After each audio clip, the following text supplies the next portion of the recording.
Fashion in anime is something that I've been obsessed with for as long as I've been watching anime, and as a lifetime weeb, that is well over 2 decades. But today we are talking about the drippiest character from Hunter x Hunter, Killua Zoldyk. Killua is one of the main characters of Hunter x Hunter, and my personal favorite from the series, although to be honest there's not really that much competition considering the main protagonist, Gon, is a little unlikable punk. But anyways, Killua has one of the more significant character developments as the series progresses. It is one of self-discovery, and this rather introspective journey that Killua takes is often reflected in his fashion choices. We're introduced to Killua during the first phase of the Hunter exam. Unlike many of the other applicants who seem to be taking the exam to become a hunter for some specific purpose, whether it be for vengeance, for money, or to try to find one's deadbeat dad, Killua claims to not want to be a hunter, but instead is taking the exam because he heard it's tough and thought it would be fun. Killua eventually tells Gon he comes from a family of assassins, and that he's been raised to be an assassin since birth.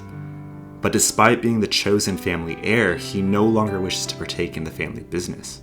And after he returns to his family's estate post-Hunter exam, Killua tells this to his father, who, to Killua's surprise, seems to be very understanding and gives permission to leave with his friends.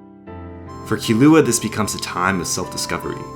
It's the first time in his life he's not bound to his family's wishes.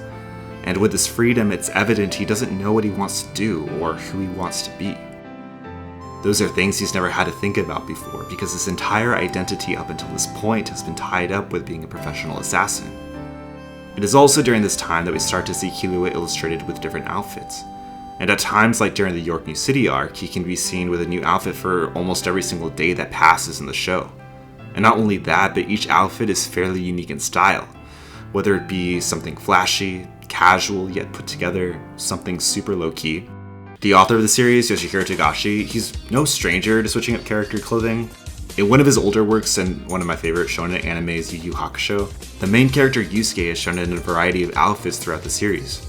And although his outfits frequently change, each one is functionally consistent in portraying Yusuke as this tough, laid-back guy, and also just simply a badass. But when it comes to Killua, these varying fashion choices were likely made intentionally by Togashi to visually convey not someone with a consistent character, but instead to help illustrate Killua's internal struggle to understand who he is. It's also worth noting the clothing Killua wears is often in line with the objective he's trying to accomplish at the moment, whether that be to appear more intimidating when confronting Sadaso, Revolt, and Guido before their respective matches at Heaven's Arena, to appear older and more confident when attempting to enter the casino in Yorknew. Hey. Yeah, I know this place is only for adults. I get told that all the time because of how young I look. But you don't have to worry about it. I'm actually 20 years old. It's a common mistake. I won't take it personally. Or simply to not stand out and keep a low profile when Knuckle is parading around town trying to call out for Killua and Gon to fight him.